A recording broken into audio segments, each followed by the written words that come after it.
to the Strong Enough podcast, where we talk about the challenges and celebrate the triumphs of people just like you.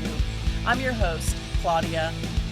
Today's guest is going to share how being overweight and other serious medical conditions nearly cost him his life. However, he has been able to make a change and lose over 175 pounds in less than a year. And he's healthier than ever. Please help me welcome Daniel Reyes. Daniel, how are you doing today? I'm doing great. I'm great. Thanks for having me on. Yeah, I really appreciate your being here. And I know that we have only known each other a few moments, but I already get such a good vibe from you. So I'm excited for our chat today. Well, that's probably because we both love dogs. So that's... You can't go wrong there, right? Exactly. Yeah. So we're going to have to veer off real quick then and tell me, do you have dogs now? I used to. My little pup passed away a few months ago, but I'm so sorry. Yeah. Mine did as well. So the one Yeah. in the back here, so I can relate. Thank you. Do you have plans for more puppers in the future? In the future, not just yet. I'm going to take a little bit break. I need some time, but yes, I will again. I had a corgi, so. They are so adorable. Indeed. Aww. Yes. Yeah. Now, do you think you will get another corgi or will you go for a different breed? No, I think I've been converted to the corgi life. So yeah. I get it. Right on. I have been converted to the Pekingese life, but there you go. But corgis, I don't know. I might those fat little butts. Yes. I might have to jump in. Well, now that we've gotten dogs out of the way, I would love it if you would tell the audience a little bit about yourself. Yeah. So my name is Daniel. I live in North Idaho. I'm 41. I have struggled with my weight my entire life. And fairly recently, I have lost over 175 pounds in less than a year and did it without surgery. There's a lot more to it than just the weight loss, but yeah, I'm pretty excited about that. And I'm somebody who struggled with my weight my whole life, and I just want to help people and let them know that there is hope. Like if you've tried everything like I have, there are methods that work, and that's what I want to help people with. I love it. And I want to say, first off, congratulations. Thank you. 175 pounds in less than a year and without surgery is absolutely amazing. Yeah. I would love for you. I mean, we're obviously going to talk about your success and how you have done this, but I would love to back up a little bit and talk about where you were before you lost the weight. Yeah. So it all started about 4.5 years ago. I walked into the emergency room. My lips were blue. I couldn't really breathe. I had a hard time just walking a few steps, and it was really, really bad. And I'd never been that bad before. I'd always been able to live just fine. It ends up, I went in at 11 o'clock in the morning, and by 5:30 in the evening, I was having emergency surgery. They had found blood clots in my lungs and in my right leg. And it was really, really bad. I was later told that one blood clot in your lung is a 20% chance of survival, and I had multiple. So not good. On top of that, I had been born with a heart condition. So like it was just stacks and stacks and stacks against me. They ended up putting a tube in my neck, like right around here, that we reached into my lungs and kind of like sparred off into the lungs. And it was like shooting out meds into the lungs to kind of to remove those clots. Later, the next day, they told me they were going to remove the tube. And, I thought they were going to knock me out to do that. And they just walked over. Yeah. That was wild. Wow. And it didn't hurt, but I felt it the whole way. Yeah. The closest thing I can liken it to is like checking the oil in your car. Yeah, that's the reaction I get when I see that. Everyone has that same, like they get that the minute you say that. Yeah. So, it was wild. After that, I spent a day in the ICU, and then after that, they put me in what's called an end of life room. At some hospitals, it's called a hospice room, because they really thought that was it. with everything. But 3 weeks there, there was a lot. There was a round of internal bleeding. There was a time where my kidneys were shutting down. It was just all sorts of different things, but somehow, thank God, I pulled through, and I got out of the hospital a month later.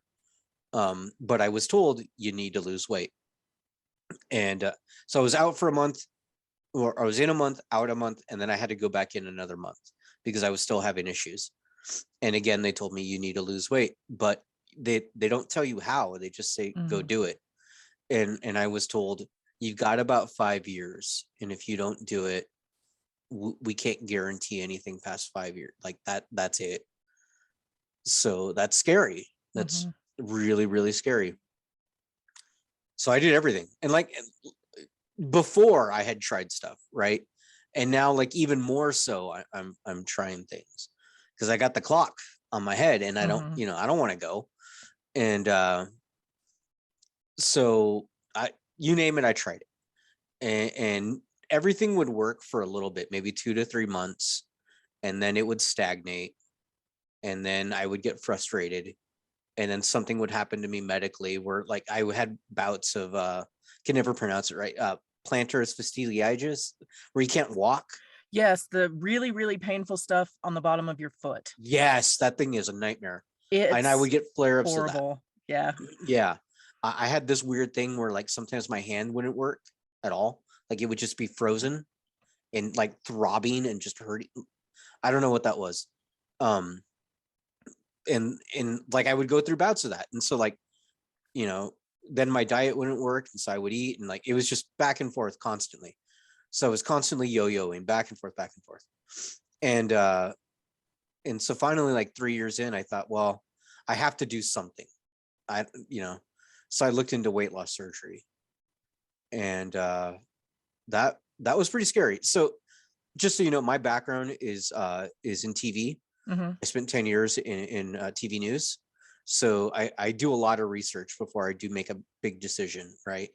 So I looked into just the statistics of weight loss surgery, and I have family members who have had it. And of the family members that have had it, it all worked for maybe about a year and a half, and then they all gained the weight back. Statistically, on a 10-year timeline, it's only about a 10% success rate. The clinics nearby my house that I went to, one had a 30% success rate after about a year and a half, and the other one had a 35% success rate. So not good odds. On top of that, most insurances do not cover it, so you have to pay for it all out of pocket. And in the United States, weight loss surgery is anywhere between 15 grand to, I think it's as high as 65,000, all out of pocket. So you can go to other countries and try to get it cheaper, and people do it. Like, but then you're going to another country and having surgery, which has its own set of scary issues. Well, one of the what they call best weight loss surgery clinics is actually in Tijuana, Mexico. And I think last time I checked there, it was like 5 grand. And a lot of people go from the United States over there to get it, but still, it's expensive. Either way, it's expensive. And the stats show it doesn't work. More often than not, it doesn't work. So it was scary. It was really scary. And then with all of my stuff going on too, the risk was very, very high for me, and but still the risk of not doing it was worse. So I looked into it. And one of the things so I went with the clinic that offered the 35% success rate, because I want that 5 extra percent. You got to go for the 5 extra percent. You need that 5 extra, right? Yeah. I mean, I want the odds in my favor as much as I can. Definitely. And so part of what made them get that 5 extra percent is they had a whole program with it. It wasn't just pay for it, schedule it, and go. So they had a program where, like, you had to show them you could lose weight. Like, you had to lose, I think it was like 10% body fat or some 10% of your weight, something like that. And so they gave me a metric to hit. And they said, okay, what you're going to do is we're going to put you on a liquid diet. You're only going to drink liquids for a month. they gave me some protein shakes to drink, like meal replacement, and they said do that, and they said you should be able to hit your goal in a month, no problem. Okay, great. And that was scary to think about. Like, I'm not going to eat for a month. I'm just going to drink stuff. But you're motivated at that point, so I'm going to do it. And I was surprised how easy it was. Very surprised how easy it was. And I ended up only losing half the weight I was supposed to. And the dietitian was very upset with me and said clearly I had cheated on my diet. And I didn't. Flat out, I didn't. I know I didn't. It just didn't work. I did exactly to the letter what they told me. I chronicled everything. I measured I did it. And so I was pretty devastated. And she was like, well, we'll just go another month and then we'll see what happens. And I was like, this is ridiculous. Like, already this is showing me it's not going to work. And I'm going to go and pay like tens of thousands of dollars that I really don't have. And I'm just scraping together. So like, that's nuts. Right. And I had been following, like, this isn't scientific at all, but I had been following like Instagram and TikTok accounts for weight loss. Wait, are you saying TikTok is not scientific? I know, right? Wow. I mean, okay. Yeah, Dr. TikTok, who knew? Yeah, let's take a moment to let that sink in. Right. Okay, Yeah. Continue. Yes, exactly. So I was following like weight loss accounts that had surgery. And, the algorithm is the algorithm. And it started showing me people who did intermittent fasting. And one thing I noticed was the weight loss surgery accounts were pretty active for about a year and a half. And then not so much. Whereas the intermittent fastings, they were pretty active consistently. I mean, there are the outliers who aren't, right? That happens. But they're overall far more sticking to it. And they seemed happier and they were losing weight. The other thing I noticed was the weight loss surgery. Yes, they lost, the weight was faster to drop in the beginning. Like the first 2 or 3 months. Yes, it was much faster than fasting, but fasting was more consistent. And so like that interests me. And, fasting's free, right? You don't pay for it. And so that all kind of interests me. And I thought, well, I just went a month without eating. I think I can go like 16 hours without eating, like that. I can handle that. And so I tried it. I figured, well, I've got a little bit of time here. I've got 2 years left on my clock. Let's see. Well, my first month of doing just 16.8, I lost more weight than the liquid diet. And I was like, this is ridiculous. I'm just going to stick to this. And I've never looked back. And I've since lost 175 pounds in about 11 months, roughly. And it's been great. And it hasn't been difficult. And I think what we had talked about earlier about changing what weight loss surgery doesn't address the fundamental issues with food. I really believe fasting does. And it's such a benefit. I am actually really excited to hear about this. Yeah. I want to back up for a second though, Sure. Because I thought about, when you said you went to the hospital and you had to have surgery and you come out of surgery and it's kind of a miracle that you were alive through that. How hard is it to fight though, when you get put in the end of life room? So the good thing is they never told me it was an end of life room until they moved me to a regular room. All they told me was, we got you a really nice room, because the room was like 3 times the size of a traditional, room. It was by myself. I didn't have to share it with anybody. There was tons of furniture for visitors because they think you're going to die. Right. And then I later found out it's so big because they expect to have a lot of equipment in there to keep you alive as long as they can. That's what I found out. They also at the end of life room was like the biggest TV you could imagine. All like it was channels. Yeah. They literally had this like it was like this Mm. weird Netflix where like you could watch movies that were in the theater right then and there, and you could just watch them in your hospital room.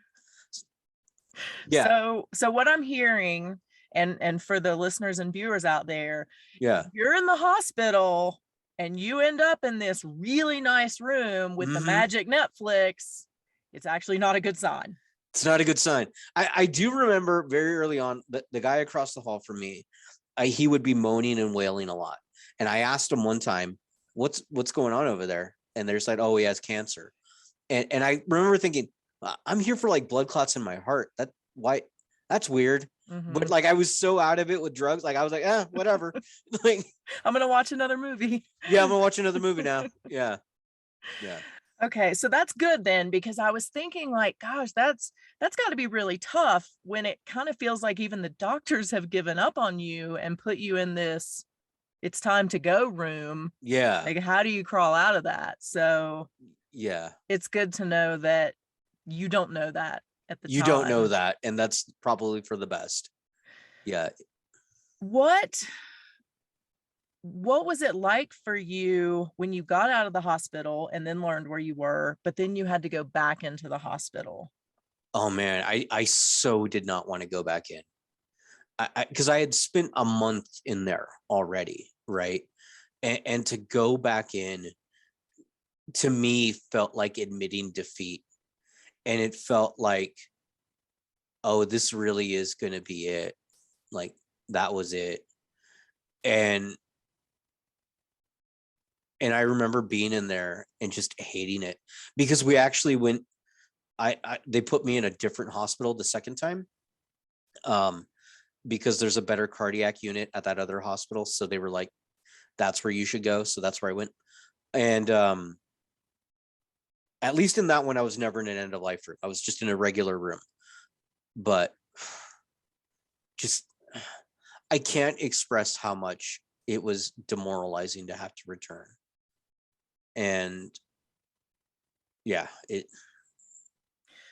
How did you keep going? How did you keep your spirits as positive as possible when you felt that way?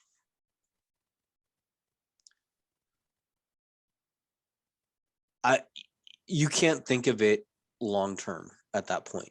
You literally take it day to day, right? And that's all I could do. Like, could I make it another day?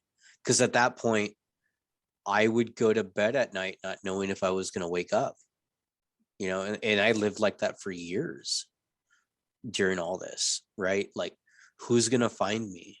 How are they going to find me? You know, um, when I was in that second hospital, like both times in the hospital, I really couldn't walk. Mhm.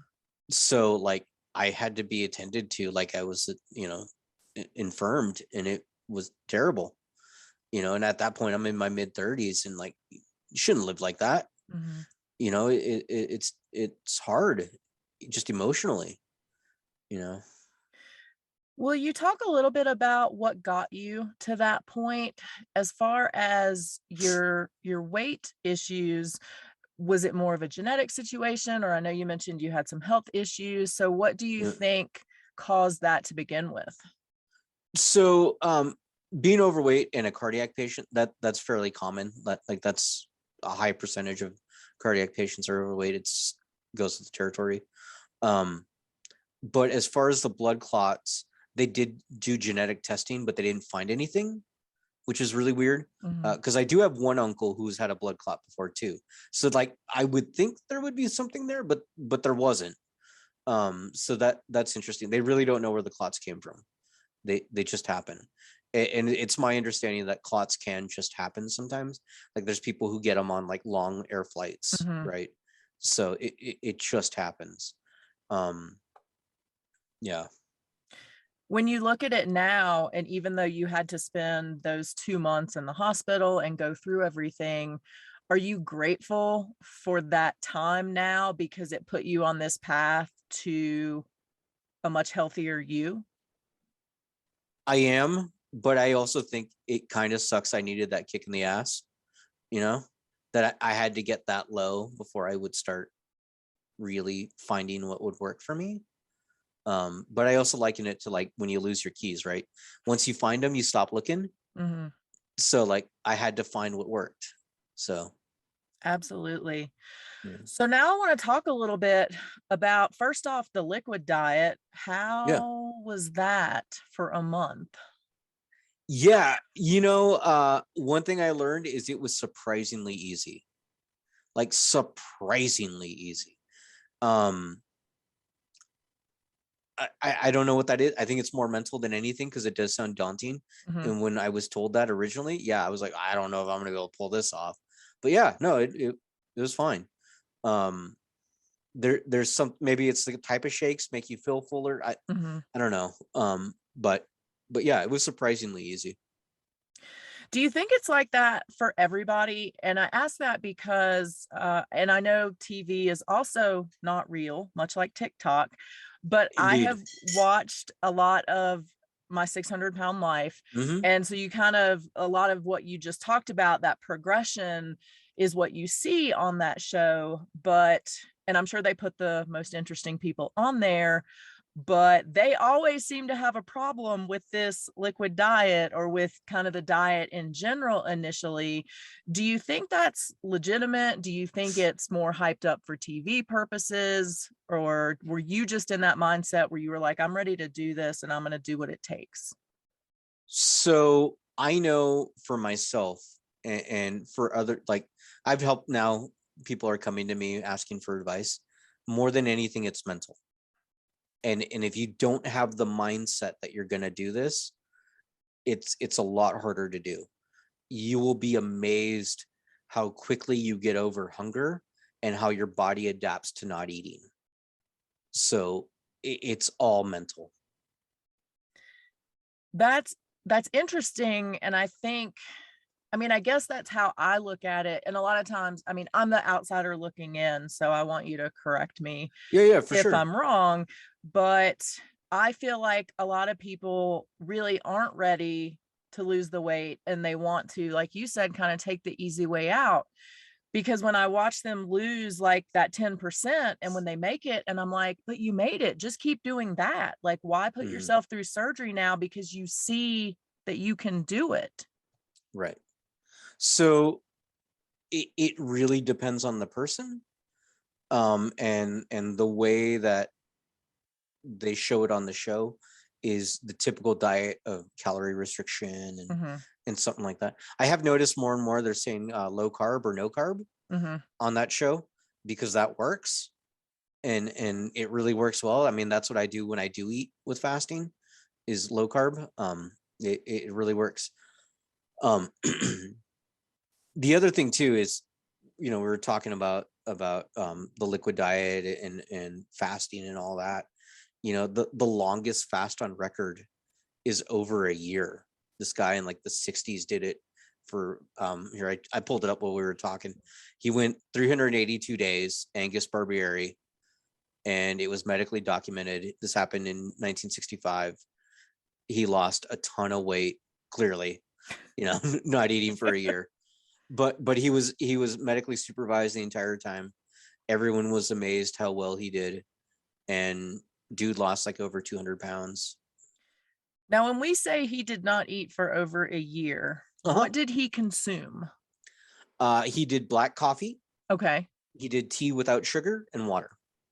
And that's it. That's it. He would take like a multivitamin, Hmm. is what I've read, and every now and then he would take some sort of like electrolyte powder. But that, Wow. nothing you or I would consider food.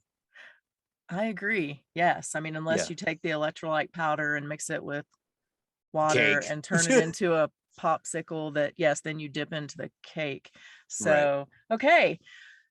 I want to talk about your fasting Yeah. and kind of talk a little bit about what you do, what is your process, and Yeah. how it works for you. Yeah. So I started out with traditional, like I looked into it. Surprisingly, there's a lot of different ways to not Hmm. eat, all sorts of different fasting methods.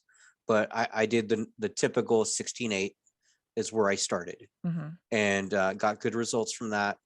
But I liken fasting to running, right? Once you start building your endurance, you can just go further and further and further. So from 16:8, I eventually got to a 4-hour eating window, then down to a 1 meal a day. Mhm. Then I would go down to like, I wouldn't eat for days at a time.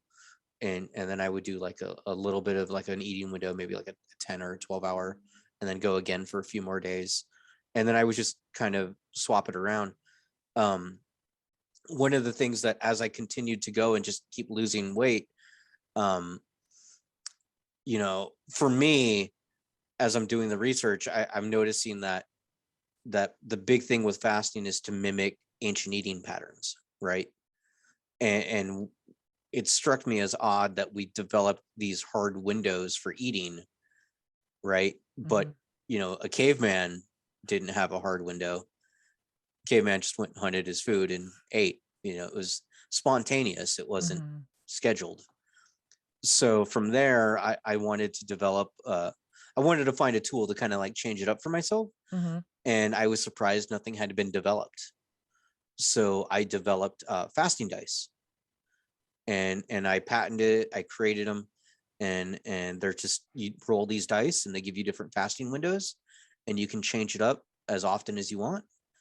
And my whole thing is to, one, it adds body confusion, so your body doesn't adapt to your windows, so it helps prevent stagnation. Mhm. Two, like, it makes it fun.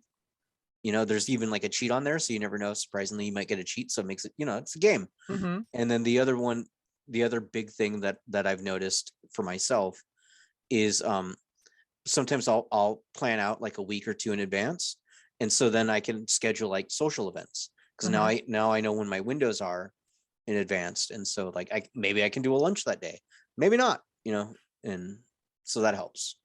Do you use the dice Oh now? yeah, Okay. yeah. I have my own, like I developed some for people, Mhm. and they go up to a day, 24 hours. So Mhm. these are them right there. Nice. Okay. Yeah. Um, but I have my own that'll go up to 5 days, and that's what I use for myself, because I've gotten to that Mhm. point.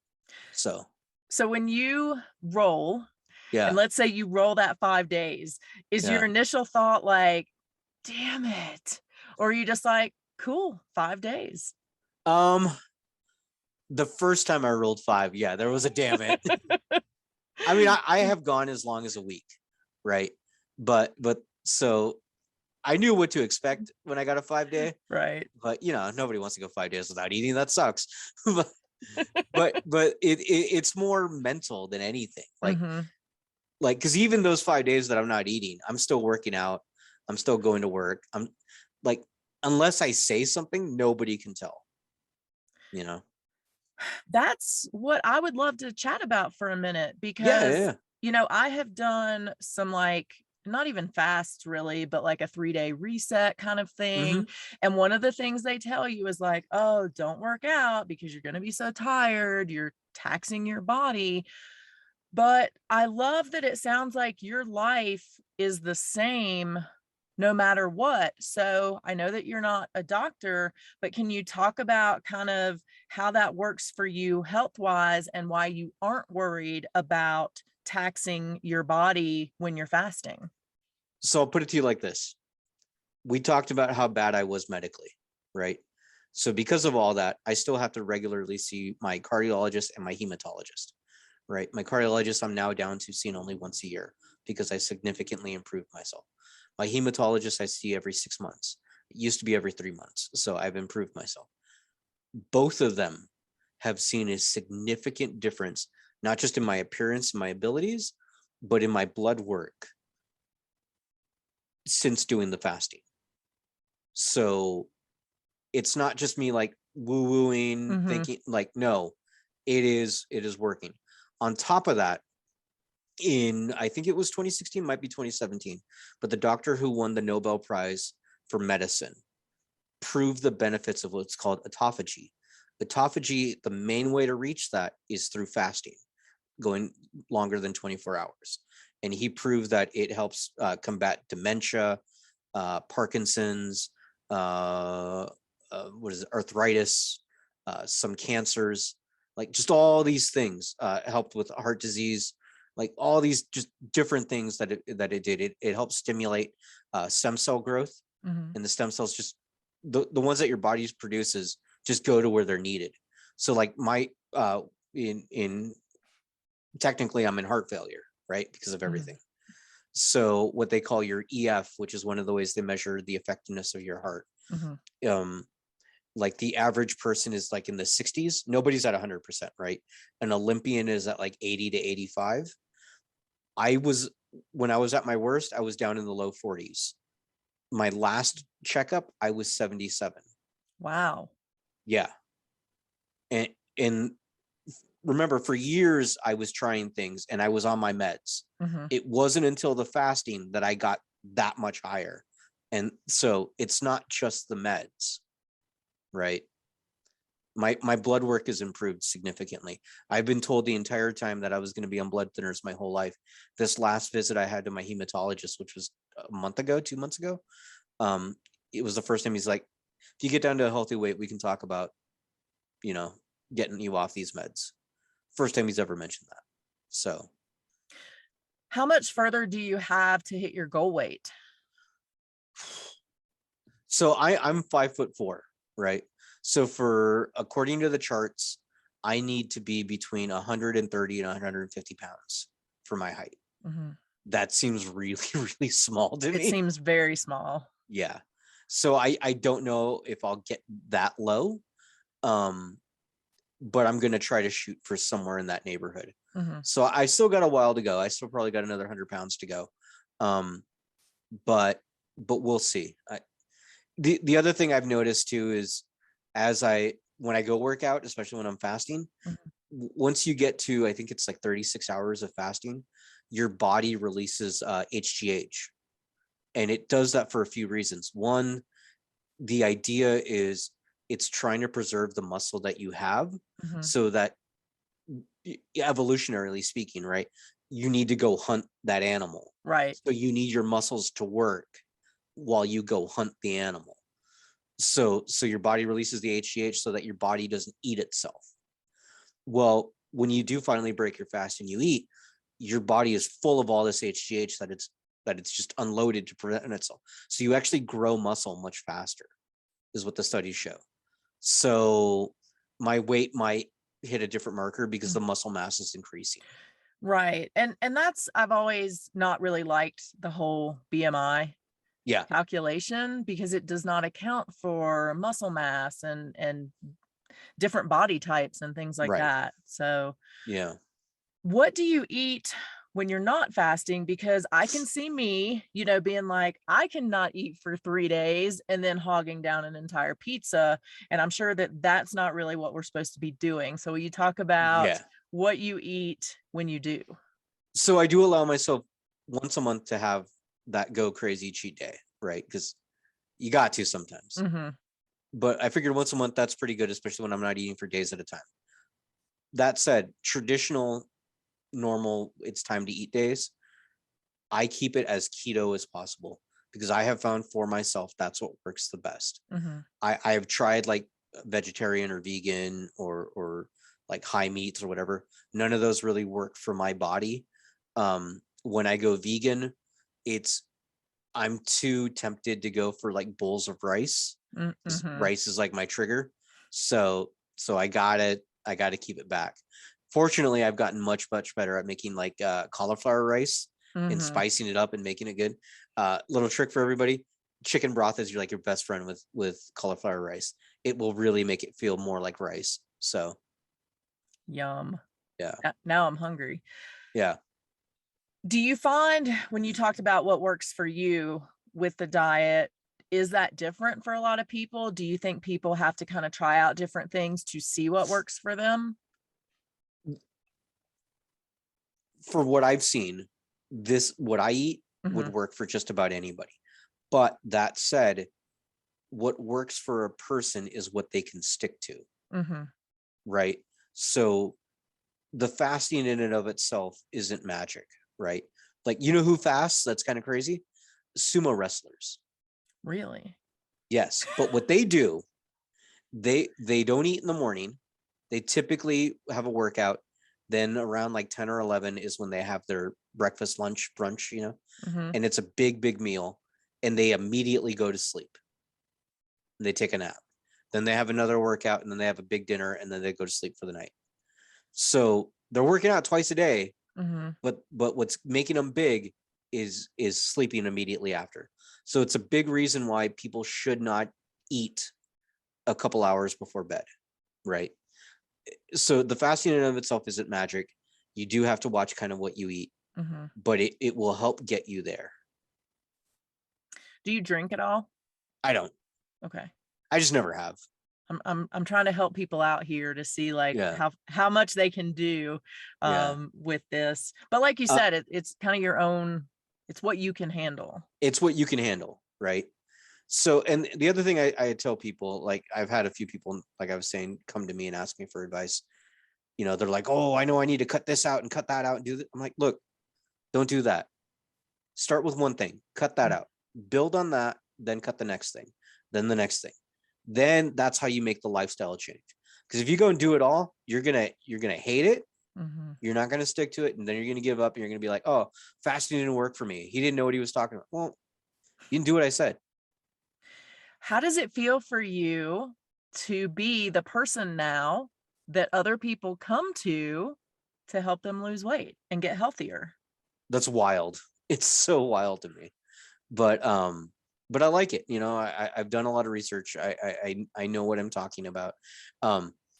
What's really crazy is my cardiologist had me talk to other cardiologists because they wanted to know, like, you're doing so good, and typically people in your position do not do this good.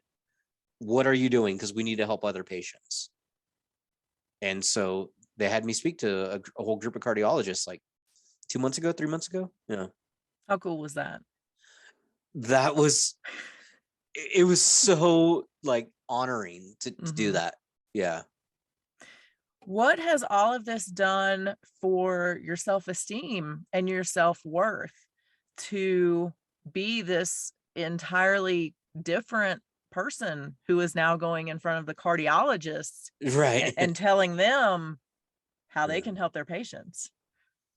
You know, I remember being the guy in the hospital, and I remember what it was like not being able to take care of myself. And I really don't want anyone to have to be there, you know? So if I can help somebody not be that person, great. You know, that's really what I think about. If you were going to give somebody kind of, here's how you should start if you're going to try fasting, what would you tell them? You know, I tell them the same thing I tell anyone else, right? If you've never done it before, if you eat like traditionally, like the way anyone eats, start 12-12. 12-hour fasting, 12-hour not eating, you know, or eating. So what does that mean? That doesn't mean you eat for 12 hours straight like a buffet, right? That means, it means 3 meals, 3 snacks. That's it. And in those 12 hours, you have that opportunity. Start with that. Do that for a week if you need to. Get used to it. Because the whole point is this needs to be as easy as possible so that you stick to it, right? So do that. And once you're comfortable with it, shave off an hour or two. And every time you shave off an hour or two, cut off one either meal or snack in your progression, right? So then that way you're minimizing it so that you get down to maybe a 16-8, or if you do get the dice, then you can, you know, alternate with them and find that. I'm excited to try this. It sounds really amazing. There's a lot of great benefits. It's insane. You know, my hematologist 2 times in a row now has come into the room after doing my blood work, and he just goes, "It's perfect." And I'm like, "Well, you mean for me with my issues?" He's like, no, it's perfect. And it's all the fasting. Like, can you ever see yourself going back and not saying going back to gaining weight, but going back to a more traditional eating pattern, I guess? No. I kind of had to this last week because I got a cold really bad. I'm like on the tail end of this cold. And I have noticed that like when I tried to fast with the cold, I started feeling really weak. And I knew that wasn't the fasting, it was the cold. So I was like, Mhm. okay, I'm just gonna deal with this stupid cold. Like I literally cannot wait to go back to fasting. It's nuts, right? So I'm hoping this is my last eating day so that I can fast for a few days. And yeah, but that's where my mentality is at. So no, I don't Mhm. see myself going back. Like I wanted to go back to not eating. And did you ever think you would say that before? No, no, no, not at all. My mom used to tell stories about being a little kid, and they would make the announcements in the store were like, hey, we're gonna close up in 5 minutes, and I would Mhm. freak out and be like, they're gonna lock us in, and what are we gonna eat? I was that kid. Yeah. What is your favorite thing to eat on your cheat day? Favorite thing to eat on a cheat day. Ooh. It's changed from what I used to love before. And lately, it's onion rings. Mm, Yeah. that's solid. That's solid. I like onion rings. I used to be a big pizza guy, but the last few months, man, Mhm. onion rings have been they've been the spot. I love it. Yeah. Do you think that fasting is going to kind of pick up more? Because I do see more about it and see more people doing it. So do you feel like more people are really seeing the benefits from it and understanding that it is a healthy way to live? I know the people that have tried it that I know. Every single one of them have lost weight and improved their health almost instantly from fasting. Um, Friend of mine, she's diabetic, type 2 diabetes. She saw the progress I was making. Within a month of fasting, she significantly reduced her needs for medications. Still have some, but a lot less than when she used to. My uncle, who just started fasting maybe 3 weeks ago, um, had significant bouts of acid reflux. Mhm. I got him on a fasting program. Within a week and a half, that went away entirely, Wow. and he's lost 10 pounds. And he did, like, he started at 174 and is down to 165 or 164 in like a week and a half from the fasting. So he didn't need to lose a lot of weight, but still, another lady in my office that I work in, and I just started working at this place maybe a month ago. Um, she started fasting because of the benefits I was having. I think like she's only like a week and a half in and has lost like 8 pounds, you know? So yeah, I think the more and more people see these benefits, they're just going to want it. The other thing is it's free, you know? Right. Right. In fact, you're probably saving money if you're Yeah. eating so much less. Like, I mean, I made the dice, right? But, Mhm. but the whole idea is just to help you stick to it. Mhm. It's not like it's a subscription service that you need to stick to. Like, it's a one-time thing that helps you keep up with it. What happens? So let's say you get to your goal weight, whatever Yeah. that may be. Yeah. How do you then adapt what you're doing so that you don't continue to lose weight, but you stay in that healthy range? So I think that's going to be trial and error, figuring out what my new windows would be. But I'm excited for that, right? That's a new Mhm. challenge to get to. You probably have to get rid of the 5-day dice, I would Probably, guess. probably. Yeah. But then I got the other ones, right? That are only like a day. There So you yeah. go. Have you ever talked to anyone, or I don't want to say worked with, because I know it's not an official program yet, but have you ever talked to somebody who has previously dealt with an eating disorder that wants to try fasting? I've talked to people who were binge eaters, Mhm. right? And for myself, I found out through the fasting that I was a binge eater, an emotional binge eater. Mhm. And so I've talked to people about that. But like the other way, and like an anorexic, I have Mhm. not. No. When you said you were an emotional binge eater, Mhm. did you do anything else in your life to fix or work on the emotional aspect of that other than fasting? My whole progression from the hospital to where I'm at now, there was a lot of emotional work that needed to be done, right? Just period. Because there was a lot of trauma in there, right? In that situation. So there was a lot of work that I needed to do just internally. But there's it's not a study, but there was a recent, let me see if I can find it real quick.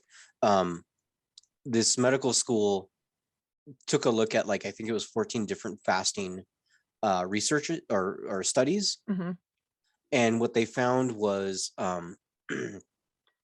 that while definitively there's no proof in this, they did see that in those 14 studies, people who did fasting saw improvements in reducing depression and reducing anxiety. And so they didn't have an exact reason as to why to attribute that.